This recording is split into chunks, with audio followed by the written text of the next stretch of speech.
Hi Shiva, how are you? Hi sir, fine sir. ఏంటమ్మా విశేషాలు? ఈ మధ్య నీకు ఒకటి తెలుసా, మంచి బర్నింగ్ టాపిక్ ఒకటి దొరికింది మనకి. అవునా సార్, ఏంటి సార్? అది సైబర్ సెక్యూరిటీ అని ఒకటి చాలా మంచి ఇంట్రెస్టింగ్ టాపిక్. అలానే దానికి సైబర్ క్రైమ్స్ అని కూడా చాలా ఎక్కువ అయ్యాయి. తెలుసా నీకు సైబర్ క్రైమ్స్ అంటే ఏంటో? సైబర్ క్రైమ్స్ జస్ట్ మా ఫ్రెండ్స్ చెప్తే విన్నాను సార్, బట్ ఇంకా ఎక్స్పీరియన్స్ ఇప్పుడు కాదు. మనకు ఎక్స్పీరియన్స్ వద్దులే, సైబర్ క్రైమ్లో ఇరుక్కున్నామంటే చాలా కష్టం బయటికి రావడం. యాక్చువల్గా సైబర్ క్రైమ్స్ అంటే ఏమి లేదు. ఇప్పుడు మనకు మామూలు క్రైమ్స్ జరుగుతుంటాయి కదా, బ్యాంకు దోపిడీలు కానీ ఇట్లా మామూలుగా ఎవరిదైనా ఇంట్లో దొంగలు పడి వస్తువులు ఎత్తుకోవడం కానీ, లేదా సమ్ ఫిజికల్ అటాక్స్ జరగడం కానీ, అవన్నీ మామూలుగా జరిగే క్రైమ్స్ కదా. అలానే ఇప్పుడు సైబర్ క్రైమ్స్ అని స్టార్ట్ అయ్యాయి. సైబర్ అంటే ఏంటంటే మనకు తెలియకుండా అసలు మనకి ఎవరు ఏమి కనపడరు, కానీ అది నేరం జరిగిపోతుంది అనమాట. అంటే సాఫ్ట్గా జరిగిపోతుంది మనకు తెలియకుండానే. మన జేబులు కొట్టేశారని మనకే తెలియదు, అలా డబ్బులు వెళ్ళిపోతూ ఉంటాయి అన్నమాట. డబ్బులే కాదు, రకరకాలుగా. సో అందులో అలాంటి వాటినే సైబర్ క్రైమ్స్ అంటారు. అంటే సాఫ్ట్వేర్ సహాయంతో కానీ, లేదా అసలు మనకు తెలియకుండా నెట్వర్క్ సహాయంతో దేనికో ఏదో ఒక విధంగా మనకు ఫిజికల్గా మనకేం తెలియకుండానే మనకు హాని జరుగుతుంది అనమాట. ఇలాంటి వాటినే సైబర్ క్రైమ్స్ అంటారు. అయితే ఇవి రకరకాలు జరుగుతాయి. మెయిన్గా ఏంటంటే ఒక 5-6 రకాలుగా జరగవచ్చు. ఫస్ట్ ఏంటంటే, ఎలా ఉంది, ఇంట్రెస్టింగ్ అనిపిస్తుంది కదా, ఇలా కూడా ఉంటాయా అనేసి. అదే అయితే ఇప్పుడు ఫస్ట్ సింపుల్ ఎగ్జాంపుల్ చెప్తా చూడు. ఇప్పుడు ఏమైతుందంటే, మనకి సడన్గా ఒక కొరియర్ వస్తుందమ్మా. ఆ కొరియర్లో ఏంటంటే మీకు ఏదో ఒక ఐటమ్ వచ్చింది, మీకు ఇక్కడ ఎయిర్పోర్ట్లో మీకు ఒక ఐటమ్ వచ్చింది ఫారిన్ నుంచి, మంచి సమ్ 10 lakhs వర్త్ ఐటమ్ గిఫ్ట్గా వచ్చింది, ఎవరో పంపించారు అమెరికా నుంచి అని చెప్పి మీకు ఫోన్ వస్తుంది అనమాట. అప్పుడు ఆ ఫోన్ మనము ఆన్సర్ చేయగానే వాళ్ళు ఏమంటారు, మీరు ఎయిర్పోర్ట్లో కస్టమ్స్ వాళ్ళ దగ్గర ఉంది మీ ఐటమ్ 10 lakhsది. సో అది విడిపించుకోవాలంటే మీకు ఒక 50-60 వేలు ట్యాక్స్ కట్టాలి. సో ఆ ట్యాక్స్ పే చేస్తే మీ ఐటమ్ మీకు వచ్చేస్తుంది 10 lakhs జ్యువెలరీ అని చెప్తారనమాట ఫోన్లో. సో అప్పుడు మనం ఏంటంటే, సరేలే మా పెద్ద ఐటమ్ వస్తుంది కదా, వాల్యుబుల్, ఒక 40,000-50,000 ఏముందిలే అనేసి వాళ్ళు ఏదో లింక్ పంపిస్తారు. సో ఆ లింక్ క్లిక్ చేయగానే వాళ్ళ అకౌంట్లోకి మనం డబ్బులు పే చేస్తామన్నమాట. అంటే తొందరలో కానీ, లేదా ఒక అట్రాక్షన్ వల్ల కానీ వాళ్ళు పంపించిన లింక్ క్లిక్ చేసేస్తే అప్పుడు మన అకౌంట్లో నుంచి 50,000 వెళ్ళిపోతాయి సడన్గా. ఓకే. సో ఇంతవరకు బాగానే ఉంది. కానీ ఏమవుతుందంటే, తర్వాత మనకు ఆ ఐటమ్ ఏదో వచ్చిందన్నారు కదా, ఎయిర్పోర్ట్ వాళ్ళకి ఫోన్ చేసామనుకో, లేదా అదే వీళ్ళకే ఫోన్ చేసామనుకో, ఎవరైతే మనకు ఫోన్ చేస్తే వాళ్ళకే కాల్ చేసినా వాళ్ళు అసలు ఫోన్ ఏమెత్తారు. ఆ ఎయిర్పోర్ట్ వాళ్ళకి ఫోన్ చేస్తే, మీరు హాయిగా మోసపోయారండి, మీకు ఐటమ్ రాలేదు, ఏం రాలేదు, మీ డబ్బులు పోయాయి అని చెప్పేస్తారు అనమాట. అప్పుడు మనకు తెలిసింది, ఓహో ఇది సైబర్ క్రైమ్ జరిగింది అని.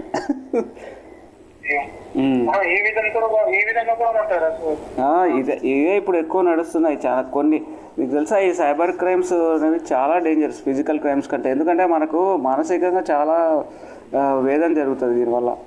అలానే ఇంకొకసారి ఏం చేస్తారంటే, మనకు ఏదో ఒక ఐటమ్ వచ్చింది మీకు ఆ ఐటమ్, ఆ బాక్స్లో ఏవో డ్రగ్స్ అవి ఇవి ఉన్నాయి, మీరు అనాథరైజ్డ్ ఐటమ్స్ వచ్చాయి మీకు. సో అవి మీరు వెంటనే వదిలించుకోకపోతే మీకు మీద పోలీస్ కేసు అవుతుంది, అదవుతుంది ఇదవుతుందని బెదిరిస్తారు అట్లా కూడా. సో ఒకటి గిఫ్టే కాకుండా ఇలా అనాథరైజ్డ్ ఐటమ్ డ్రగ్స్ కానీ, గంజాయి ఇలాంటివి వచ్చాయి, వెంటనే మీరు దీన్ని వదిలించుకోండి అని చెప్పేసి ఎలా మనం టెన్షన్ పడిపోయి ఎలా అనగానే వాళ్ళు వెంటనే ఒక లింక్ పంపిస్తారు. ఆ లింక్ క్లిక్ చేయగానే మళ్ళీ అక్కడి నుంచి మన 50,000 పోతాయి. 50,000 ఎంతంటే అంత. సో అప్పుడు మనం అనుకుంటాం, అమ్మ బాబాయ్ పోతే పోన్లే, మన కేసు వదిలింది అనుకుంటాం. అసలు అక్కడ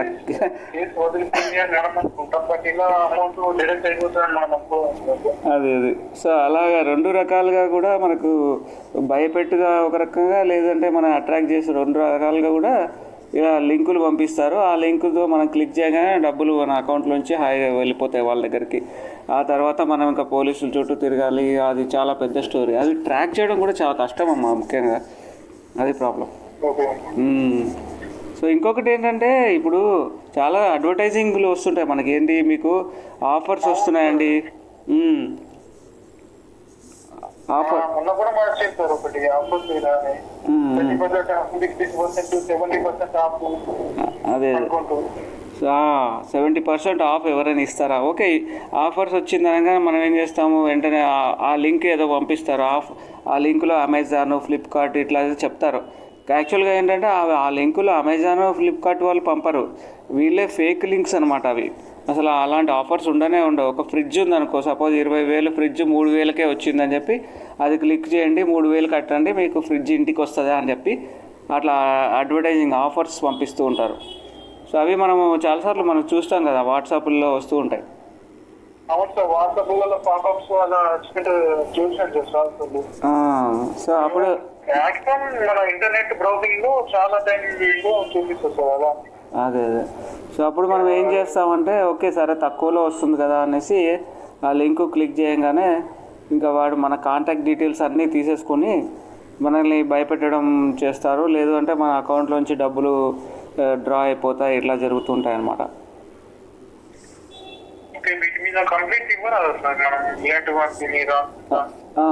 అయితే ఫస్ట్ ఏంటంటే మనం చేయాల్సిన ముఖ్యమైన పని ఏంటంటే, ఈ ఏవైతే లింకులు వచ్చాయో అమెజాన్ కానీ ఫ్లిప్కార్ట్ కానీ ఆ కంపెనీ వాళ్ళను అడిగి తెలుసుకోవాలి.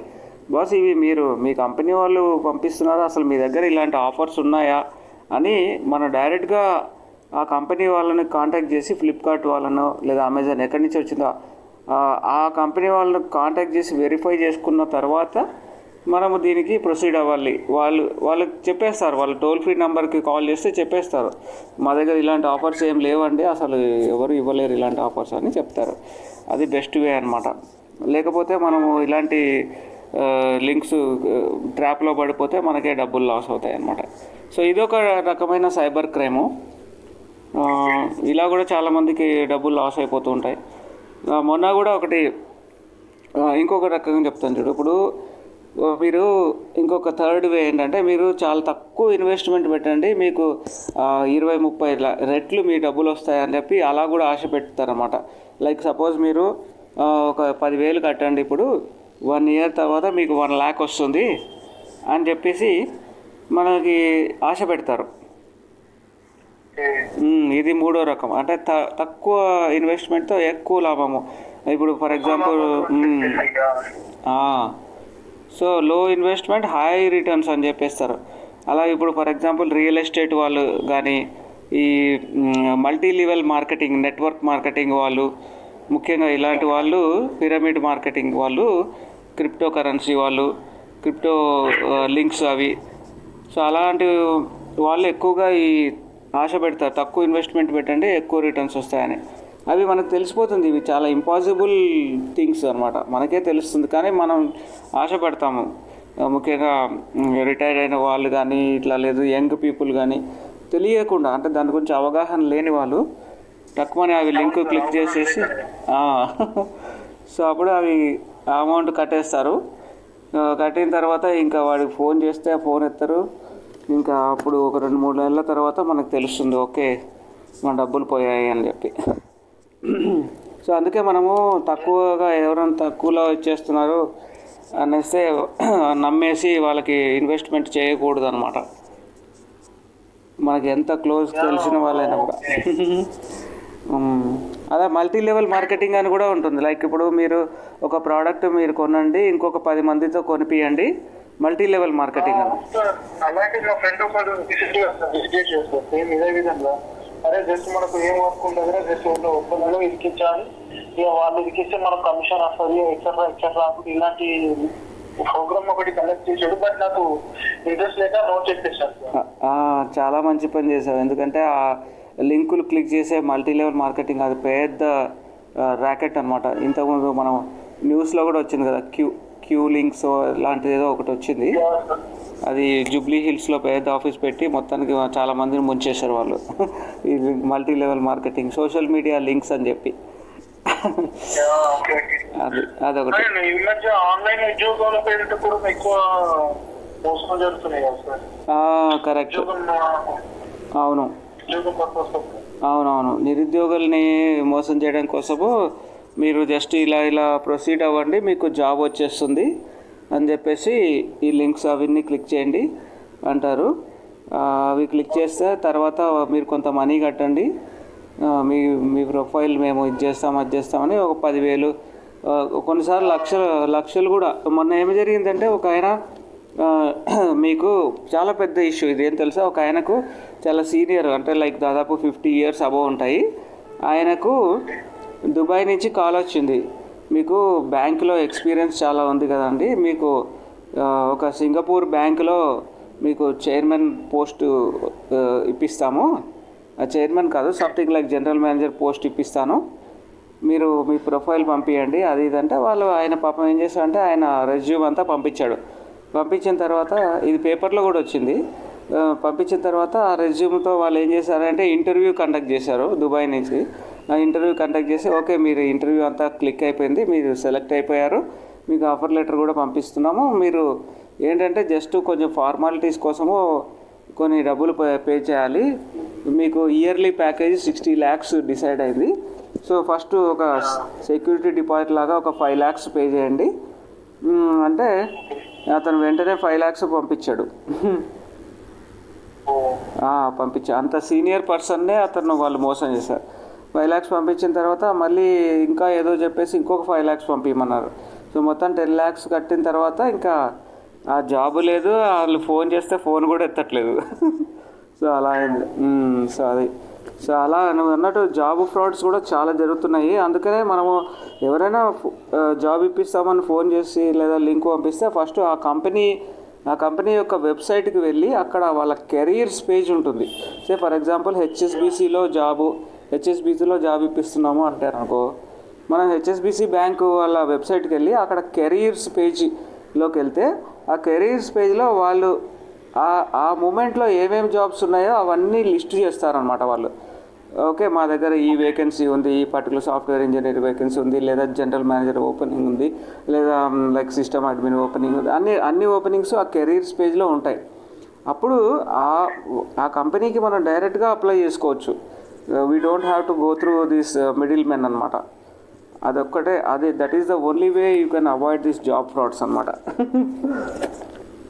కదా, యూఆర్ రైట్లీ సెడ్. ఎందుకంటే చాలామంది యంగ్స్టర్స్ ఇలాంటి ట్రాప్లో పడిపోతున్నారు. జాబ్స్ లేక చాలా మంది నిజంగా చూశాను లింక్స్ కూడా టెలిగ్రామ్ లో ఎక్సెట్రా, టెలిగ్రామ్ అండ్ మన వేరే లింకులను వస్తున్నాయి సార్. క్లిక్ చేసిన తర్వాత దాని తర్వాత ఏదో పేమెంట్ అడుగుతుంది, దానికి పేమెంట్ ఎందుకు అని చెప్పి ఏదో ఫేక్ ఉందని చెప్పి నేను రిటర్న్ బ్యాక్ చేస్తున్నాను సార్. అదే అందుకే చాలా మంచి పని చేస్తారు. ఎందుకంటే మనం we should not pay anything to anybody. అదే గుడ్ జాబ్. అదే మనం తెలుసుకోవాల్సినవి చాలా ఉన్నాయి. ఇది సైబర్ క్రైమ్స్లో ఇది కూడా ఒక టైపు. సో చాలామంది నిరుద్యోగులు పాపము ఉన్న డబ్బులు కూడా పోగొట్టుకోవడం జరుగుతుంది. అలా ఫారిన్కి వెళ్ళాలనే ఆశతోటి కొంతమంది, లేదు అంటే ఏదో ఒక విధంగా జాబ్లో సంపాదించుకోవాలి, ఇంకా అలా మన అవసరాన్ని వాళ్ళు ఎక్స్ప్లాయిట్ చేయడం అనమాట. అది సైబర్ క్రైమ్లో ఒక టైపు. ఇంకోటి కూడా ఏంటంటే ఈ మధ్య ఈ ఆన్లైన్లో మీకు లోన్స్ ఇప్పిస్తాము, మీకు బిజినెస్ పెట్టుకోవడానికి ఒక 20 లక్షలు, ₹1 కోటి దాకా లోన్ ఇప్పిస్తాము, మీరు ఎలాంటి డాక్యుమెంట్స్ కూడా అవసరం లేదు, మీకు ఏమి బ్యాంకులో మీకు ఇన్కమ్ చూపించాల్సిన అవసరం లేదు. జనరల్గా మనము లోన్ తీసుకోవాలంటే 3 years ఐటీ రిటర్న్స్ కంపల్సరీ చూపించాలన్నమాట యాక్చువల్గా. కానీ వీళ్ళు ఏమంటారంటే మీకు ఎలాంటి డాక్యుమెంట్స్ అవసరం లేదండి, మేము ఇప్పిస్తాం లోను. ఆన్లైన్ యాప్స్ ఉంటాయి, ఆన్లైన్లో మీరు యాప్ క్లిక్ చేసి యాప్లో మీరు మీ డీటెయిల్స్ అన్నీ ఎంటర్ చేయండి, bank account bank account, Aadhaar number అవన్నీ ఎంటర్ చేయండి మా యాప్లో. సో మీకు వెంటనే లోన్ మీ అకౌంట్లోకి పడిపోతుంది ఆ అమౌంట్ అని చెప్తారు. సో మనం ఏం చేస్తామంటే ఆ యాప్ ఓపెన్ చేసేసి మన బ్యాంక్ అకౌంట్ అన్ని డీటెయిల్స్ వేస్తాం కదా, వేయంగానే మనకి ఒక లింక్ ఏదో పంపిస్తాడు. సరే మనకు ఓకే డబ్బులు పడుతున్నాయి, ఆన్లైన్ లోన్ శాంక్షన్ అయింది అని చెప్పేసి మనం ఏం చేస్తామంటే ఆ ఓటీపీ ఏదైతే ఉందో ఓటీపీ కూడా వాళ్ళకి షేర్ చేస్తాం. షేర్ చేస్తాను. అప్పుడు ఏంటంటే వాళ్ళు డబ్బులు లోన్ ఇవ్వడం కాదు, మన దగ్గర ఉన్న అమౌంట్ డిడక్ట్ అయిపోతుంది కదా.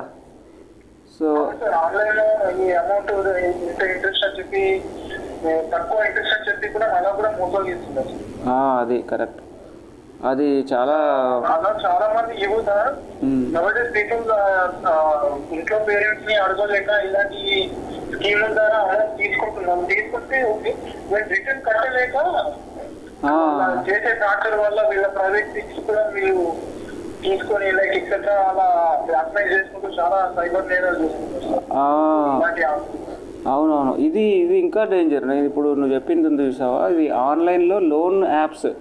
ఈ లోన్ యాప్స్ వల్ల చాలామంది పాపం అసలు ప్రాణాలు కూడా కోల్పోయారు. వాళ్ళు ఏం చేస్తారంటే లోన్ యాప్స్లో రియల్గా డబ్బులు ఇస్తారు, వాళ్ళు అమౌంట్ వేస్తారు, 1 lakh లోన్ ఇస్తారు లోన్ యాప్లో. బట్ ఆ లోన్ ఇంట్రెస్ట్ చాలా హెవీ ఇంట్రెస్ట్లు వేసేసి హెవీ ఉంటుంది సార్. 30%, 35% ఇలా వస్తుంది.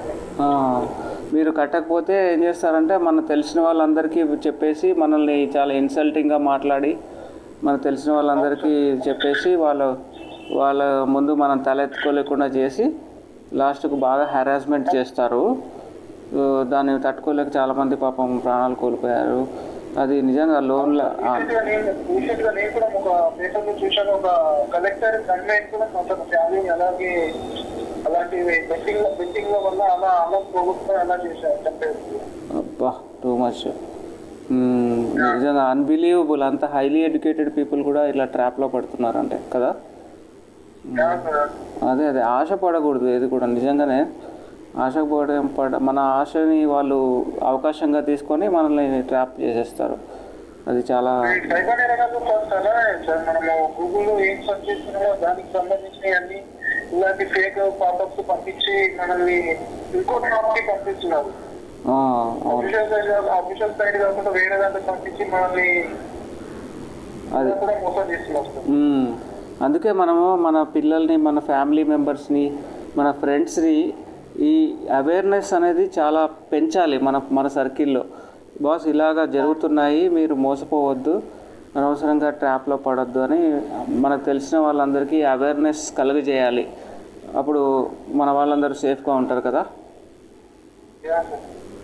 అదే శివ.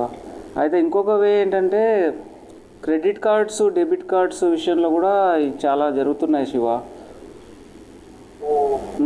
అంటే ఫర్ ఎగ్జాంపుల్ అంటే ఏం లేదు, ఇప్పుడు మనకు బ్యాంక్లో కేవైసీ అని ఉంటుంది కదా, నో యువర్ కస్టమర్ అంటారు కదా. అంటే మనము ఆధార్ కార్డు అప్డేట్ చేసుకోమంటారు, లేదంటే పాన్ కార్డు అప్డేట్ చేసుకుంటారు. ఇది నార్మల్గా అడుగుతుంటారు బ్యాంక్ వాళ్ళు.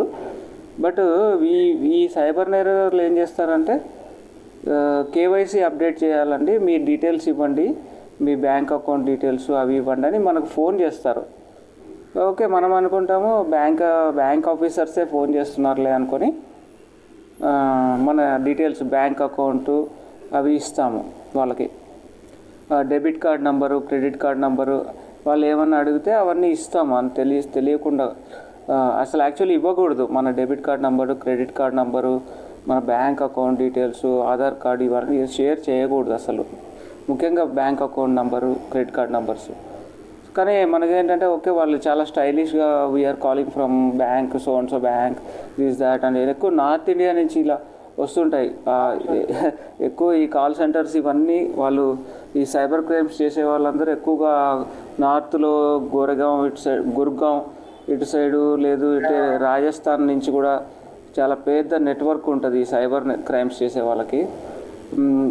వాళ్ళు మనకు స్వీట్గా మాట్లాడగా ఓకే బ్యాంక్ వాళ్ళే కాల్ చేస్తున్నారులే అని చెప్పి మనం ఏం చేస్తామంటే మన బ్యాంక్ అకౌంటు, తర్వాత credit card number, debit card number ఇవన్నీ షేర్ చేసి వాళ్ళు ఒక లింక్ పంపించగానే లింక్ క్లిక్ చేస్తాం.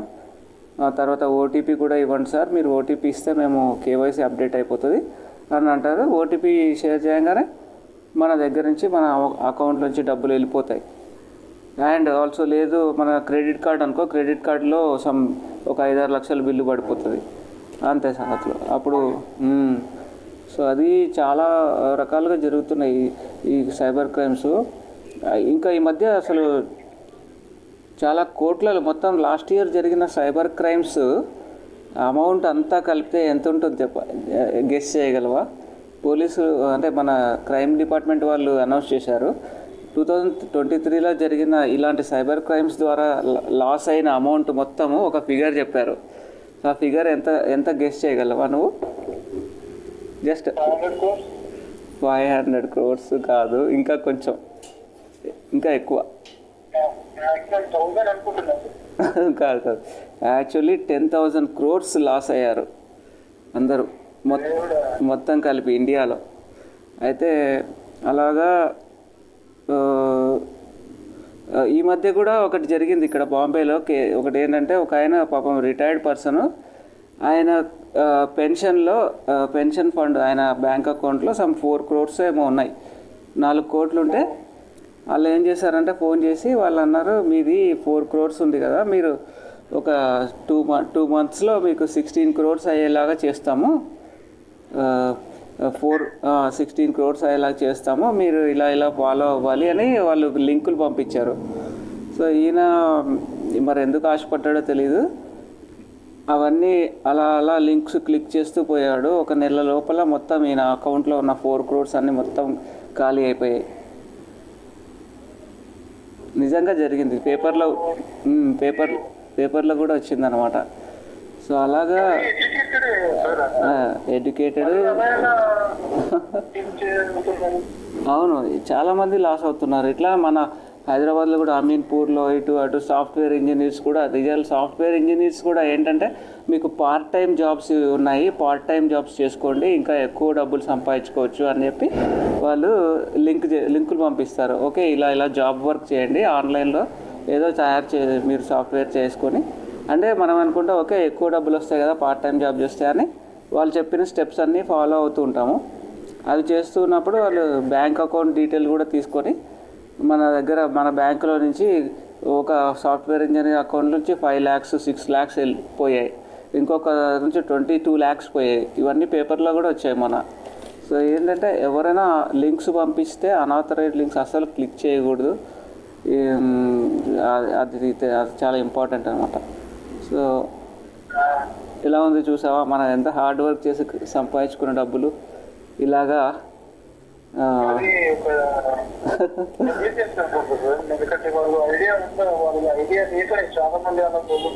అదే అందుకే మనము అయితే దీనికి సైబర్ క్రైమ్స్ చేసే వాళ్ళకి ధీటుగా ఒకటి టెక్నాలజీ కూడా వచ్చింది శివ. అదే ఏంటంటే సైబర్ సెక్యూరిటీ అంటారనమాట. ఇప్పుడు మనం ఫిజికల్గా జరిగే క్రైమ్స్కి ఎట్లయితే మనం సెక్యూరిటీని పెట్టుకుంటామో, లైక్ సెక్యూరిటీ గార్డ్స్ను అట్లా పెట్టుకుంటాం కదా, అయితే ఇక్కడ సైబర్ క్రైమ్స్కి సైబర్ సెక్యూరిటీ అనే ఒక టెక్నాలజీ ద్వారా మనము వీటిని అరికట్టచ్చు అనమాట. అయితే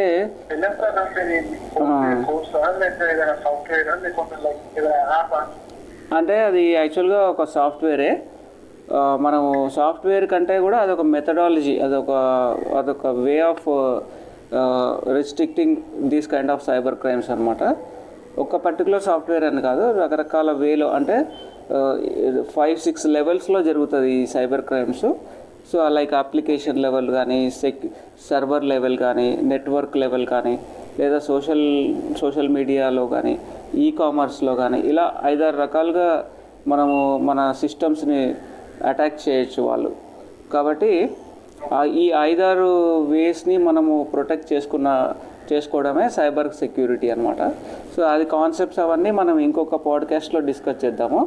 సో ఇదేంటంటే ముఖ్యంగా మన ఫ్రెండ్స్కి నాన్ టెక్నికల్ వాళ్ళు కాబట్టి ఇది సైబర్ క్రైమ్స్ ఇలా జరుగుతున్నాయి అని తెలుసుకోవడానికి మనం ఈ పాడ్కాస్ట్ చేసాము. ఇప్పుడు ఎలా ఉంది, ఇంట్రెస్టింగ్గా ఉంటుంది కదా. Let us hope they will enjoy, our audience will enjoy, I guess. What do you say? Yeah, sir. Okay, thanks Shiva, we'll meet once again in another podcast. Okay, sir. Okay, take care, bye bye, good day. Yeah, sir. So friends, అందుకనే మనము ఈ smart phones వాడుతున్నప్పుడు చాలా జాగ్రత్తగా ఉండాలి. ఎవరైనా ఆశ పెట్టినా కూడా, లేదు తొందర పెట్టినా కూడా, లేదు భయపెట్టినా కూడా మేము అప్పులు ఇస్తాము అది ఇది అని చెప్పి ఇతరులను ఈజీగా నమ్మేసి ఈ వాళ్ళు ఇచ్చిన లింక్స్ స్మార్ట్ ఫోన్లో ఎస్ఎంఎస్ ద్వారా కానీ వాట్సాప్ ద్వారా కానీ లింక్స్ ఏమన్నా పంపిస్తే అవి క్లిక్ చేయడం కానీ క్లిక్ చేశాక మన ఓటీపీలు అవి షేర్ చేయడం వల్ల కానీ అదేవిధంగా మనకి ఏదో ఆఫర్స్ వస్తున్నాయి ఆఫర్స్కి లొంగిపోయి ఇలా క్లిక్ చేయడము మన వీడియోస్ ఇవి ఆన్ చేయడము ఇలాంటివి చేసి ఓటీపీలు షేర్ చేయడం ఇలాంటివి చేయడం వల్ల మనం చాలా తీవ్రంగా నష్టపోయే ప్రమాదం ఉంది ఈ సైబర్ క్రైమ్స్ వల్ల. సో కాబట్టి ఈ సైబర్ క్రైమ్స్ వాళ్ళకి ఎటువంటి అవకాశం ఇవ్వకుండా మీకు కష్టపడి సంపాదించిన డబ్బులు కానీ లేదా మీ కుటుంబం యొక్క ఇమేజ్ కానీ పోకుండా చూసుకోవడంలో మనం చాలా జాగ్రత్తగా ఉండాలి. ఎస్పెషల్లీ స్మార్ట్ ఫోన్స్ వాడుతున్నప్పుడు చాలా జాగ్రత్తగా ఉండాలి. ఓకే, ఈ విధంగా మీరు మిమ్మల్ని మీ కుటుంబాన్ని సైబర్ క్రైమ్స్ ద్వారా కాపాడుకుంటారని చెప్పి ఆశిస్తున్నాను. Thank you very much. Have a good day.